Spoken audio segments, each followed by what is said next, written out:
5 recettes à la une, ça sent déjà bon.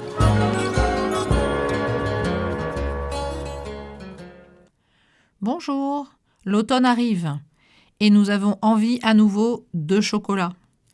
Quand le rêve devient réalité, voici la recette du cookie des princes. Beaucoup de personnes connaissent déjà ce cookie géant à la poêle. Je donne cette recette pour tous ceux qui ne l'ont pas encore goûté. C'est comme un cookie aux pépites de chocolat, mais en format maxi, format familial et donc à partager. Il est servi chaud et mi-cuit au centre et il est encore plus gourmand servi avec une petite boule de glace vanille ou encore plus tendance et plus breton au sésame ou au sarrasin et plus exotique à la noix de coco. À vous de faire votre choix. Voici le cookie géant à la poêle. Il est cuit dans une poêle qui va au four, idéalement une poêle en fonte ou si vous n'en avez pas, un moule à gâteau de 23-25 cm. Il n'y a aucun effort à faire car il n'y a pas besoin de façonner les boules de cookies. Il se prépare de A à Z dans la poêle ou dans le moule. Il a une texture mâchante et croustillante, tout ce qu'on aime dans un cookie individuel mais en plus grand.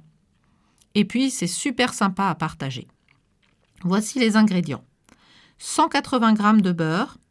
Ici, moi, j'utilise du beurre salé, demi-sel. 135 g de sucre vergeoise brune. 100 g de sucre blanc. 1 cuillère à café d'extrait de vanille. 2 gros œufs. 240 g de farine classique. 1 cuillère à café de bicarbonate de soude. Une demi-cuillère à café de sel, inutile quand on utilise du beurre demi-sel, bien sûr. 175 g de pépites de chocolat. Une pincée de fleur de sel et de la glace, comme on a dit en introduction, si vous le souhaitez. On peut remplacer également les 100 g de sucre blanc par 75 g de sucre roux, la fameuse sucre vergeoise brune. Là, ça peut très bien se compléter si on ne veut pas utiliser de sucre blanc. Moi, personnellement, c'est ce que je fais.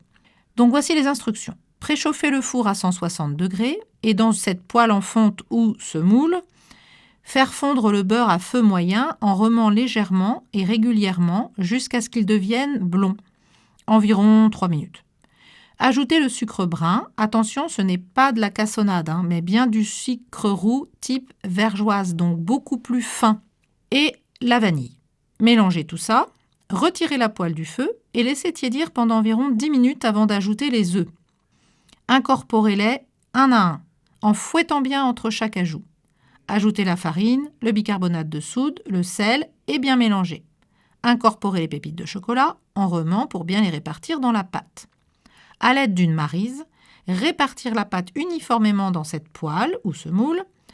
Enfourner pendant 10 à 20 minutes ou jusqu'à ce que les bords deviennent légèrement dorés, si vous êtes là pour surveiller. Tandis que le centre doit rester sous-cuit, un petit peu mou comme un moelleux au chocolat. Parsemer de fleurs de sel et servir avec vos boules de glace ou un filet de caramel au beurre salé pour les gourmands. Déguster directement dans la poêle, c'est très amusant, ou bien servir en parts ou en portions de votre choix. Si vous utilisez un moule à gâteau, il vous faudra tout simplement adapter la recette en mélangeant d'abord les ingrédients dans un saladier avant de verser la pâte à cookies dans le moule. Parce que certains moules laissent filer un peu le beurre et ils ne sont pas complètement hermétiques, comme pour un gâteau au chocolat traditionnel. Le temps de cuisson prévu, entre 10 et 20 minutes maximum, c'est un élément déterminant dans la réussite de ce cookie géant. Il ne faut pas qu'il soit surcuit. Et comme il est grand, il est d'autant plus important de veiller à ce qu'il ait bien cette texture légèrement craquante en surface, tout en maintenant un centre à peine cuit et fondant. Donc plutôt que de vous fier à ce temps de cuisson indiqué dans la recette, surveillez bien la cuisson du four et dans le doute, sortez toujours le cookie un peu plus tôt que ce que vous pensez, car la cuisson se poursuivra un peu hors du four dans la poêle encore chaude. Voilà, bon appétit et bon goûter ou bon dessert. C'était 5 recettes à la une, à réécouter sur radiofidélité.com.